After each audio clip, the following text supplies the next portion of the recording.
Good. All right. Well, hello, everybody. We are so glad you are here. My name is Sarah Leonard. I am the new, 1 month as of today, Deputy Director at RISCA. Thrilled to be with you all today and to share some information about our grant programs. With me are all of our program director colleagues. So we're thrilled to have the whole crew here. If you all would like to just take a moment quickly to introduce yourselves and which programs you oversee, that would be great. Molly, do you want to kick us off? You're first on my screen there. Sure. I'm Molly. I use she, her pronouns. I'm the Senior Director of Policy and Artist Programs. So, for the grant purposes of grants, I oversee the Community Engaged Project Grant, the Make Art Grant, Artist Open Studio Tour, and General Operating Support for Artists, only two of which you're going to hear about today. And I'll kick it over to Anissa. Hi, I'm Anissa Raouf. I am the oversee the Arts and Health grant, and I also work in partnership for the Arts and Health Network. I'm also the grants program manager, so I'm the back end support to a lot of the program directors, and I also actually oversee the Big Yellow School Bus. And I will kick it over to Seamus. Hello, everybody. My name is Seamus Ames, and I am the Arts Education Program Director and the Accessibility Coordinator for RISCA. And my visual description is I am a white male with salt and pepper beard, glasses, blue shirt, kind of a crew cut. And I oversee the project grants and education mainly, and that's the grant program today that we will be discussing. So I'll leave it at that, and I'll pass it on to my colleague, Elena. Hi, my name is Elena Calderon Patiño, and I'm the Director of the Arts and Cultural Sustainability Program. I oversee the Folk and Traditional Arts program and also the Expansion Arts, the Rhode Island Expansion Arts, and the Atrium Gallery. I'll pass it back to Sarah. Wonderful. Thank you, everybody. It's great to have the whole crew together. We can go back to the agenda for a second. I just jumped ahead because I wanted folks to know who we were and where we were coming from. So we're going to take you quickly through an introduction of what RISCA is, if this is your first interaction with us, or you're just getting familiar with who we are and what we do. We'll take you through an overview of all of the grant programs that are open right now for application. So we'll give you a quick introduction to each of them and let you know where you can find more information. We'll walk you briefly through the grant process, everything from developing your application through finding out what the result of that is over the next several months, some important rules, how that application is structured. We're going to give you our top 5 tips and our top 5 maybe don't do these things as part of your application, and then make sure we leave you with information on how you can get some more help and assistance during the process. That is quite literally what we are here to do. So that is our game plan for the next hour and a half or so. And let's get rolling. We've got a lot to cover, and we want to make sure we have time for your questions. I do want to point you to the option for closed captions in the bar. It's typically, if you're on a computer, across the bottom of your screen. You can find that. For me, it's in the More section. If I click on that, the little CC rectangle and the word captions pops up. I invite you to take advantage of that opportunity if that would be helpful for you. We're going to ask that you please stay muted while we're presenting. That's just to avoid background distractions, things that may make it harder for folks to hear and understand. We are recording this to answer the question that just popped up in the chat, and that recording will be made available. We'll record the presentation. We will not record the Q&A, but you'll have the opportunity to, of course, take notes for yourself during that time. If you would hang on to your questions until we get through the presentation or pop them in the chat, Molly just let you know you'll get an email tomorrow with the recording. So just stand by for that. We'll get that out to you. And we will, as it says there, follow up with links, other helpful information, probably tomorrow, probably not actually the day after because that's Saturday, but Monday at the absolute latest. So stand by, know that it's coming to you. And of course, you can follow up with any additional questions you might have for us. All right, here we are again. I jumped ahead on the introductions. I just couldn't help myself. As I said, my name is Sarah Leonard. My pronouns are she, her, and I am a white woman with shoulder-length brown hair in my early 40s with a lot of books and Wonder Woman figures behind me today. I am the deputy director. I also oversee our project grants for organizations, which I didn't mention before. There are my fabulous and capable colleagues again, and you'll have access to this as well. So if you want to remember who you need to contact, it'll be right there in the slides for you. All right, what is RISCA? We are the Rhode Island State Council on the Arts. We are a state agency. We are supported by appropriations from the Rhode Island General Assembly and grants from the National Endowment for the Arts. Yes, we are still supported by grants from the National Endowment for the Arts, which is a federal agency. We provide grants, technical assistance, and staff support to arts organizations and artists, schools, community centers, social service organizations, and local governments to bring the arts into the lives of Rhode Islanders. We are here to support you in making Rhode Island and Rhode Islanders' lives more vibrant and vital, and we are grateful for the work that you all do every day to make that happen. This is our current funding cycle. So applications are open for all of the projects or all of the grant programs we're going to talk about today. The due date for all of those applications is April 1st, 2025 at 11:59 p.m. And we really, really mean it because the program cuts off at 11:59.000. So don't wait till 11:59.59 because we won't be able to open up the system.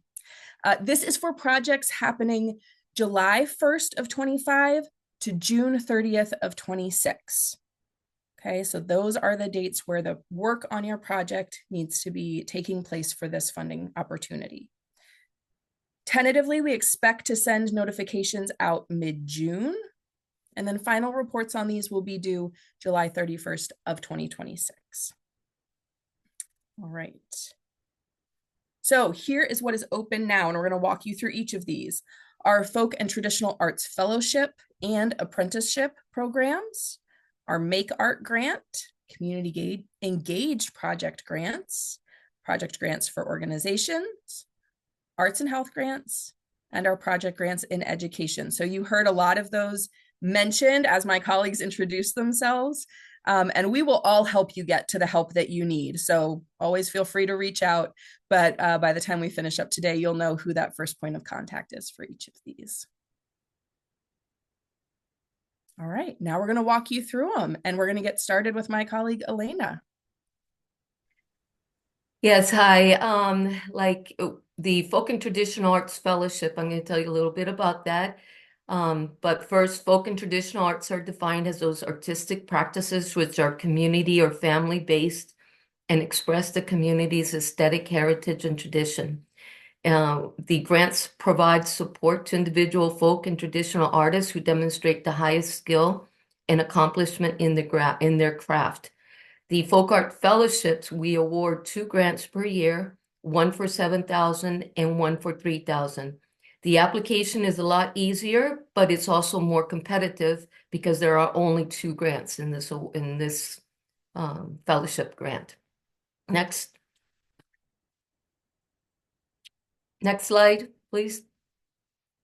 The Folk Arts Fellowship is open to folk and traditional artists who are Rhode Island residents, and you're ineligible if you received this grant last year, so you have to wait a year. All potential applicants must contact me ahead of the deadline. We can set up an appointment, and I'm available to answer any questions. Next slide, please. The Folk and Traditional Arts. I can't see the top. Hold on for a second. This is an example of the Folk and Traditional Arts Fellowship winner.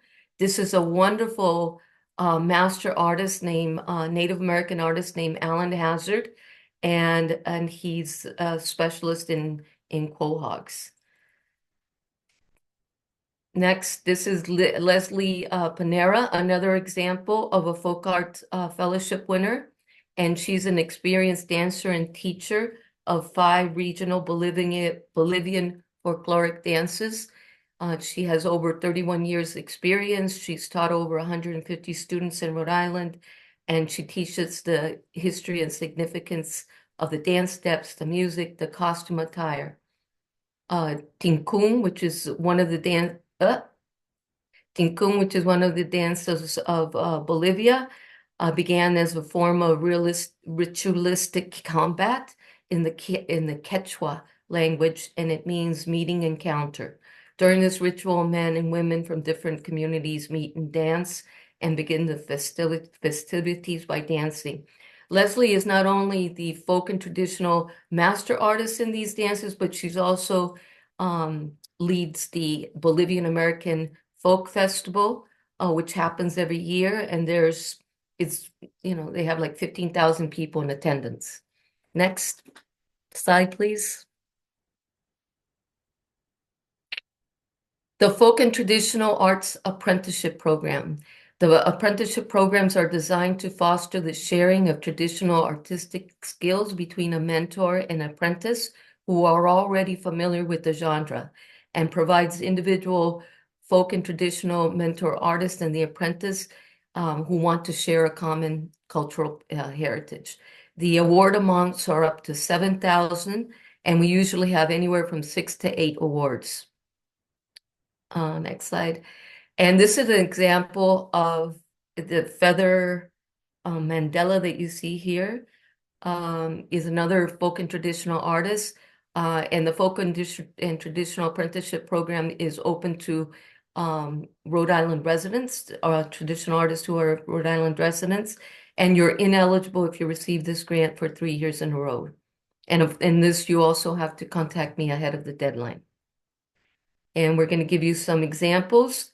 This is a wonderful Russian-born artist named Marina Ekova, and she has over 25 years experience and expertise in the traditional painting techniques needed to paint these Russian nest dolls. She's learned these techniques at one of Russia's most prestigious art academies in St. Petersburg, and also by studying under several renowned Russian folk artists. Next slide. And this is another example of an apprenticeship with Jason Rosman. And his traditional art form is a steel pan drum. It's a tuned percussion musical instrument that was created in the 1920s in Trinidad and Tobago by his grandfather. And he learned it in his teens by his father. And in this apprenticeship, he wanted to teach it to his son, Isaiah. So he's a master artist, and it was an honor to have him as part of our folk and traditional art apprenticeship program. And now I'm going to pass it on to my colleague, Molly Flanagan. Just trying to unmute myself and drive the slides at the same time. Y'all know how it is.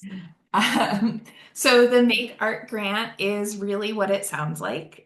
So it is a grant of up to $5,000 now for artists to create or continue specific artwork in any discipline. You have to have a specific goal, but you don't have to finish the project. So for example, you could be working on a series of 10 oil paintings and you want to do 3 during the project year, but you don't have to finish anything or have a public presentation. This is open to individuals and groups of artists working outside of institutional support and structures, and you must be a Rhode Island resident. Here are some examples of past projects that we funded. This is a documentary film called Optics of Aging Beyond the Number, that was made by filmmaker Michelle Lebrun of Providence. And it was the stories of 5 elders who shaped the character of Rhode Island. It's really a lovely, heartwarming film, and I had the chance to see it once it was done. This is another example. This is the Nuance series. Artist Jamal Osterholm of Cranston is sort of working in the world of fashion as 3-dimensional art and sculpture. So this is his work exploring clothing as a tool to world build and generate discourse. It's very cool.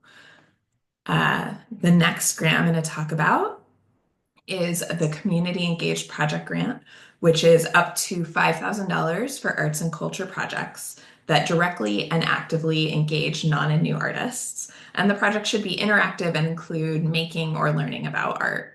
So it's not for an art gallery opening or a show in a theater. It would be, well, I'm going to show you some examples in a minute. This is open to individuals and groups of artists, again, working outside of institutional support and structures, and you must be a Rhode Island resident. Here's one project. Hollis Hickerson led a free 5-week felting workshop for youth ages 10 to 12.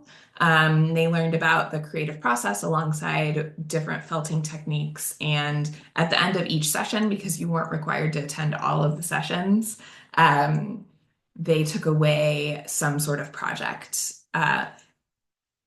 The next example is the Atlantic Mills Community Photogram Project. So a bunch of artists that all have studios in Atlantic Mills work together to create free, open to the public workshops on photograms, which is really a beginner-friendly way of making photographic prints with the sun.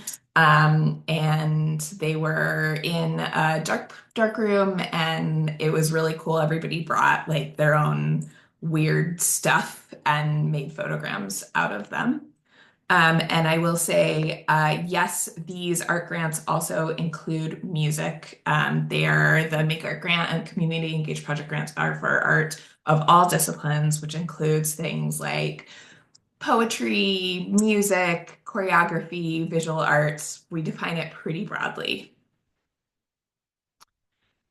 And I'm going to toss it over to Sarah.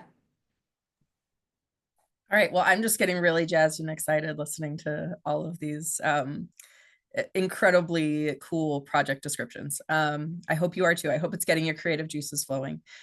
So project grants for organizations, we've increased the funding on a bit per project this year. So it is up to $6,000 for publicly engaged arts and culture programs that contribute to the vitality of our communities, the economy of our state, the arts education of Rhode Islanders. And Seamus will talk a bit about how that might be different for project grants for education versus organizations.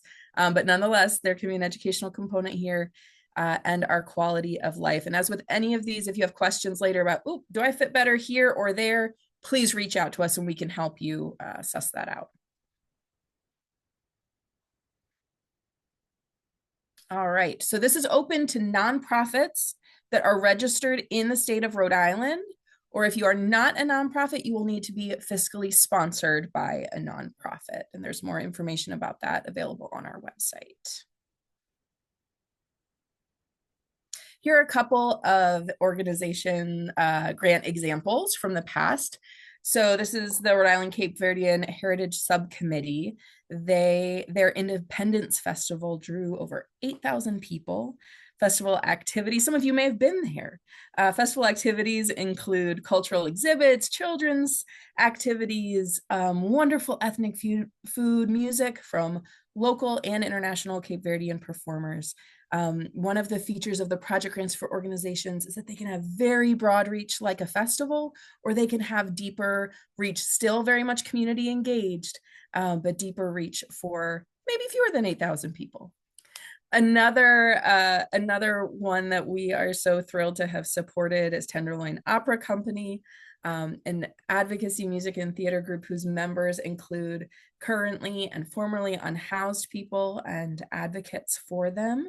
They worked on weekly and monthly performances, creating an opera that featured the stories of local homelessness, a really special project and organization.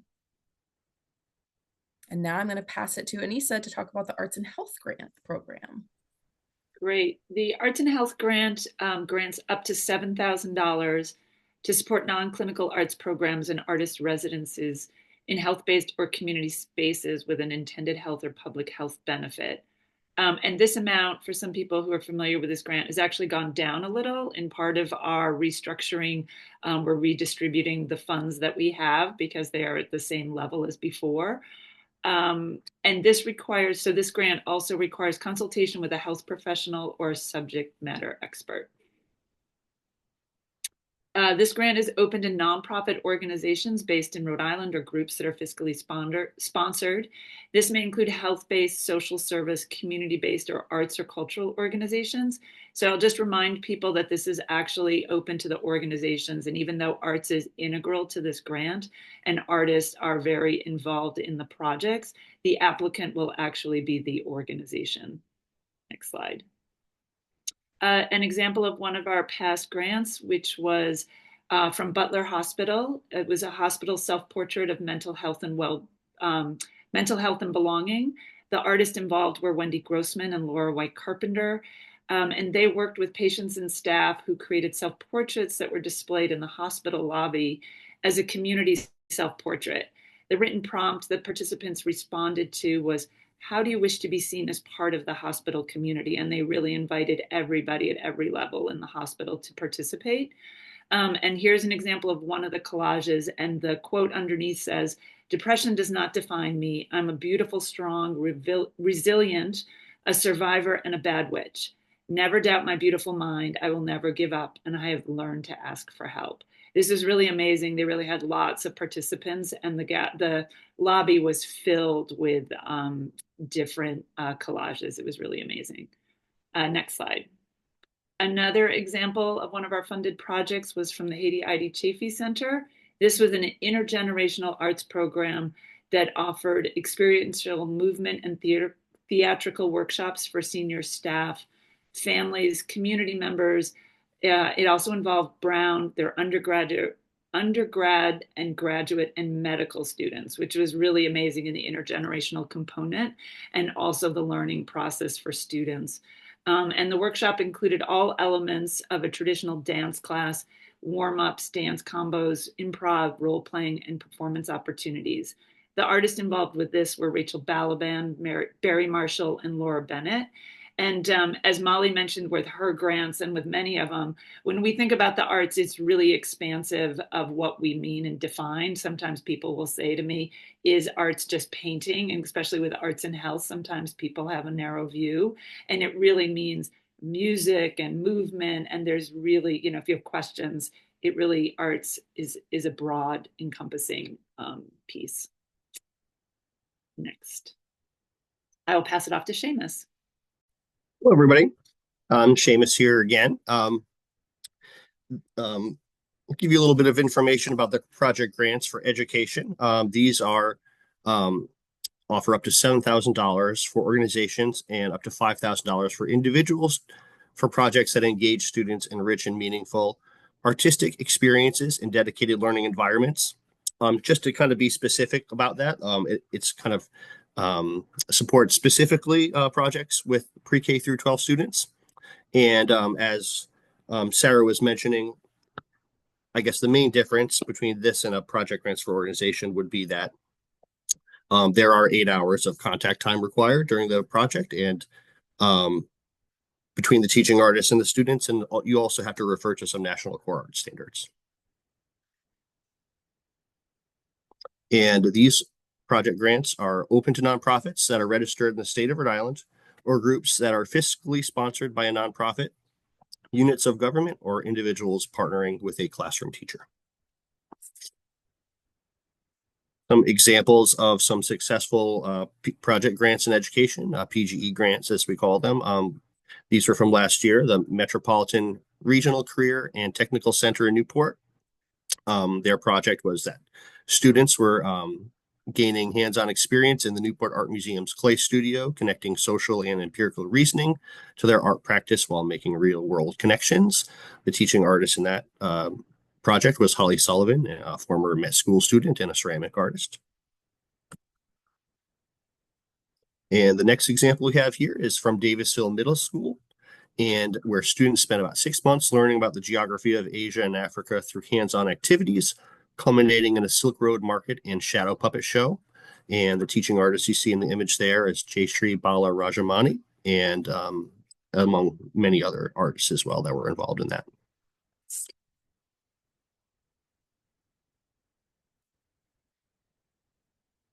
I'll just go over the application process as well a little bit. I'll start that piece off. One of the first things you want to do is just decide when you're thinking about these, which grant is the best fit for you and your project. Number two, you want to just carefully read those grant guidelines just to confirm that this is the grant that you are sure that you want. Number three, you create a profile on Foundit, which is our RISCA's online grant system. Ask questions of us and you can get grant support from us anytime you need. Next step, just gather support materials, write the application, fill it out. Again, just hit the submit button before the deadline. And then the next thing to do is just wait and you will be notified. A little bit about the evaluation and notification process here. The staff reviews all the applications for eligibility and completeness once they first come in. The eligible applications we then forward on to our panelists. The panelists will read and score the applications at home. Typically, they're responsible for about 20 to 25 per panelist. The grant decisions are then made based on the scores that the panelists provide us.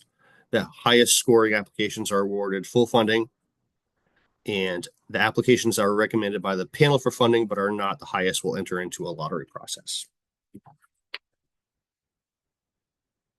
The staff will then summarize the panel comments, and the council will review and approve the panel recommendations. After that, we will notify you via email of the status and we'll also provide you with the comments for the panel, which are available in the grant online system. If you do receive a grant, you will need to register for what is called Ocean State Procures and complete your grant payment. That's the state vendor payment system. Once your payment's complete, we process it. It takes around 8 to 12 weeks after you submit everything for the check to arrive. So just know that that's kind of getting to you. It takes about that time to get to you. So if you can just plan that. Do the project and then report back on the status and how it went by July 31st of that year. And if you don't get the grant, you can review the panel comments. You're welcome to ask for a meeting with program staff. We'd be very interested in speaking with you, at any point in the process. And just know that, keep in mind, excellent applications vastly outnumber the amount of funding that we have available. And the panel is also different every single cycle. So there's lots of different kind of variables every single time.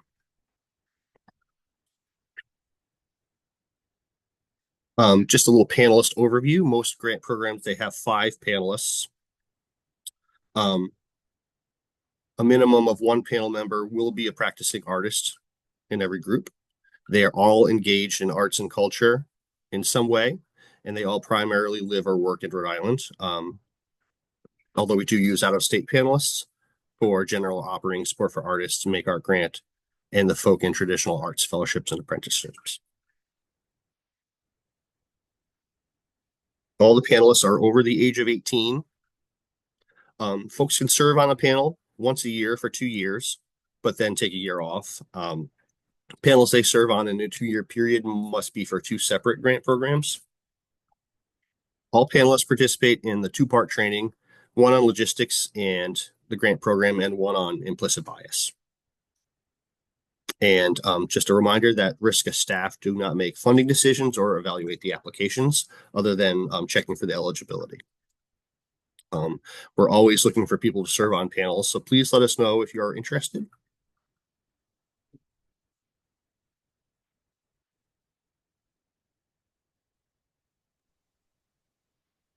And it's my turn to talk, I think. Yes. So here are some FAQs. So we mentioned earlier that there's some partial funding. So just know that all the grant, this is a typo from our old grant workshop. Here we go. All grant programs now, not just all grant programs for organizations. All grant programs include partial funding with the exception of folk arts fellowships.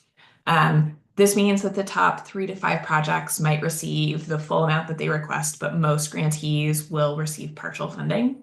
We did set a bottom on the partial funding, which is either 50% of what you asked for or $1,000, whichever of those is higher.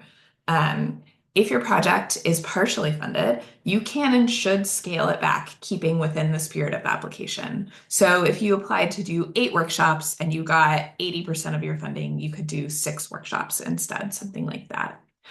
You can also decline the grant for any reason. Nothing bad will happen. It will not impact future applications in any way, and we'll be grateful to you for being honest with us and yourself about the work, right? Stuff happens. We're here for that. We'll be very as flexible as we are allowed to be. As Seamus referenced, just want you to all to know that there are far more applications than we have funding for.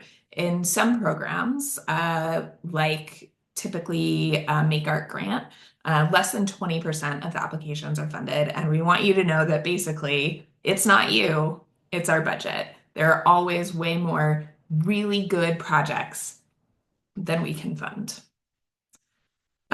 Here's a biggie. Don't be late. The grant portal turns off at 11:59:00. So when it ticks from 11:58 to 11:59, the grant portal closes and you will not be able to submit.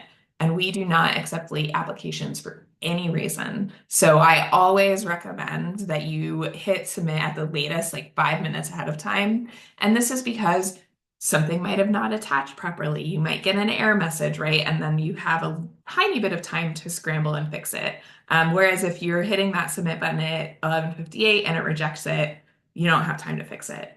And then just a reminder that yes, the deadline is at 11:59 p.m. None of us will be available to help you at 11:57 p.m. if something goes wrong. You're on your own. So again, encouragement to do it sooner when we can help you, like before 5 p.m. Okay. Oops, you got something wrong in your grant application. This is a thing that happens. If it's before the deadline, you just email the program staff that's overseeing your grant program, and we can set your application back to draft. You will still have to remember to hit submit again before 11:59 p.m. After the deadline, you can't make any changes to your application, but we'll contact you if there's something minor that needs to be fixed. For example, one thing that we see a lot is some of our forms uploaded in the wrong file formats that our online grant system just can't read. So you gotta make sure you pay attention to those. So if that happens, we'll likely email you and say, hey, you accidentally uploaded a pages or a numbers file, and that doesn't work. Please send us a PDF, and then we'll add it to your application. That being said, no substantive changes can be made to your application after the due date, which includes changes to the narrative. And then if your application is not eligible or if we have questions, we will contact you via email. We won't just decline and move on. We'll let you know that there's some problem and sort of open up a conversation about it. However, all of that will happen via email through our online grant system. So make sure the email address you use when registering for the online grant system is one you check regularly.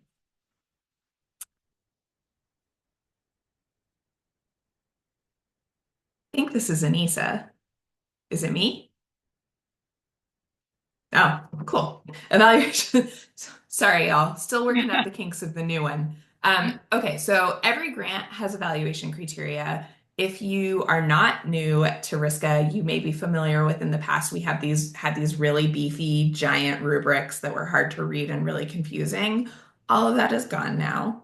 And there's pretty easy review criteria that are directly related to the application sections. And all of this evaluation criteria is available on the grant program pages of the RISC website. Please look at that. You'll see exactly the same thing the panelist is using to score your application. And now I'm going to toss it over to Anissa. Yes. We'll talk about application structure. Yes. So now I'm going to just talk briefly about the application. As some of you know, we've done a restructuring process with our grants. We work together to try to simplify, unify, make things more cohesive around our grant programs where we could, but still there's distinct differences between some of our applications because of the guidelines and the way the grants work. But the sections now are very clearly marked. There's 5 sections. One is eligibility, which is a section only the staff sees. And this is a checklist or questions that determine, and it's different for individuals and organizations in some ways, that you're eligible. For organizations, it might be that you have a UEI and that if you're using a fiscal sponsor, you have a fiscal sponsor letter included, and a checklist for individuals. The panel will not see any of this, but this is what the staff will use to determine if you're eligible to move on in the process.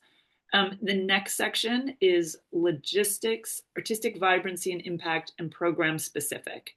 And again, this is something we've unified with the grant programs. So, and this is the section that the panel sees, and it is, as Molly said, very directly tied to our new evaluation criteria.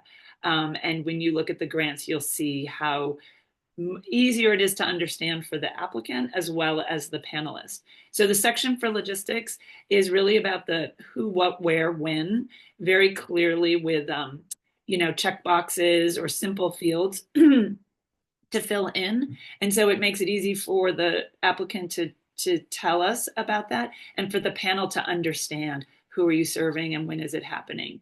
The next section is the artistic vibrancy and impact. And because we're a state arts funder, art is at the center of everything we do and that we fund.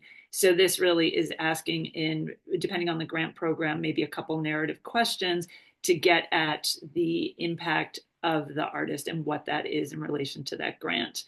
And there'll be, it's very clear how that's laid out. And the next section is program specific. Not everyone will have this section in their grant program, but for example, in the health, this will be a narrative question that will ask about what the health benefit is. In the program specific is also a testimonial that will also, I'll get into when we talk about the uploads, that is also specific to that grant program. And the last section is assurances, which is just reading an attestation that everything in the application is true and that you stand behind it, and you just fill in and sign it and you submit it. Again, the only sections the panel sees are the 3 middle sections. Next slide, please. And now the upload. So depending on the program, you'll have to upload a budget on the RISCA template, which is provided on our grants page, or you'll see it in the application, a project plan or lesson plan. And again, we have a RISCA template that makes it simple and easy, hopefully, to understand. Any of these things, if you have questions about it before the deadline, we are happy to go over it, review it. That's what we're here for. There'll also be a place to upload an artist bio, resume, or CV. Not all of them, but one that works best for you, that shows how the artist or artists are directly related to this grant program and relevant. Might have to submit an artist statement. Again, might depend on the program. Then documentation of artwork is required. Different requirements for the different grants program, and this will document what the art or artist is doing, or in some cases really about how the artwork is relevant to that particular grant project. So it might look different in the project grants for education and arts and health, because it might not just be about that specific artist, but how they are in spaces in communities. So again, if you have questions, you can ask the program director. And the last upload would be a testimonial letter of support. And this is to demonstrate not that the artist is just good in a vacuum, or the artwork, is how it relates to maybe in experience with one of these projects, or experience in a past project that might be relevant to show the synergy between this artist or art form with the grant that they're applying. And again, if you have any questions, we're really trying to make this simple and not arduous. We are champions of all the arts programming in our state, and we want all of you to succeed as best we can. So, okay, next slide. And I think this is back to Seamus, maybe? Yeah. Okay. I'll go over the top 5 things to do here. The most important advice that we can give you is just always carefully read and follow the directions, look at the guidelines, make sure you've read them thoroughly and that you're also following the application kind of directions as you fill it out. Also, as you're writing your proposal, you're think about who's reading these applications. The panelists are all kind of involved in the arts and cultural sectors of Rhode Island, so you don't necessarily need to convince them of the value of arts programming. They already pretty much know that and they understand it. So it's more about the clarity of your project is what you're kind of trying to aim for. So you want to make sure your application is telling a unified story and the big picture is clear. So again, it's just about clarity there. Directly answer the application questions as easily as simply as you can. We've reduced a lot of the application's narrative sections here. So hopefully to encourage some more direct answers and also just for accessibility reasons. And always have an outsider, somebody else read your application, not the person working on the project with you, but somebody who maybe doesn't know about the project, and just ask them for advice on how clear the project is coming across. And again, RISCA staff is here to help. External panelists score your applications again, so it's not us. We're here to help you build the best application possible before we pass it on to the panelists. Next slide. And the top 5 things not to do would be the most frequent problems that we usually get is that the project proposed is not arts related. So there needs to be art at the center of it. That's kind of what, in terms of the artistic vibrancy part, that's really needs to be the central aspect of these projects that we support. Another frequent problem is that the wrong files are attached or they're in the wrong format or the links aren't working. So you do want to make sure that's all double checked. Another problem that we do get is that it's frequently applied within the wrong grant program. So if you were, say, like we were discussing earlier, if you do want to do a project with pre-K through 12 students and you apply a project grants for organization, you might want to kind of just keep in mind who the project is for. And that will kind of like generally give you a good idea to what the grant program is there that you want to apply for. One other issue that we typically get, the answers to the narrative questions are one sentence and don't really address the question. So you do want to kind of, we have reduced what you need, the requirements there for the narrative parts, but we do encourage you to kind of write more than one sentence in response to those sections and directly address the question as much as possible. And then lastly, the project doesn't follow the grant program guidelines. So. And I believe this is back to Sarah. I think it's me. Yes, indeed.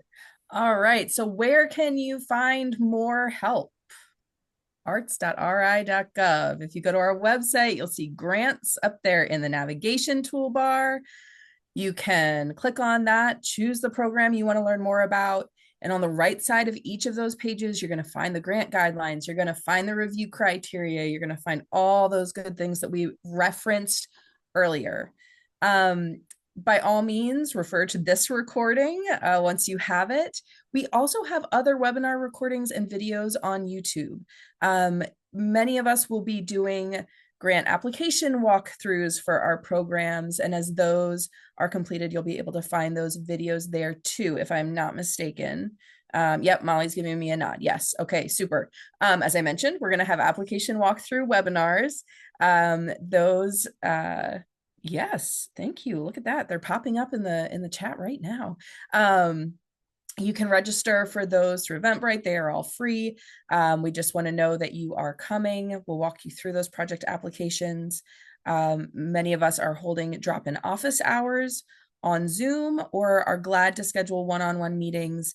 Some of us use Calendly, some of us you just contact via email, but either way, you can reach out to us by email. Anissa put those addresses in the chat. Thank you, Anissa. And we can get you connected if you don't see that immediately on your grant page. By all means, email us, ask us your questions. Don't sweat it too much if the email gets to a different person. We'll get it to the right place. We're on your side there. And Molly, could you say a word about the Facebook groups?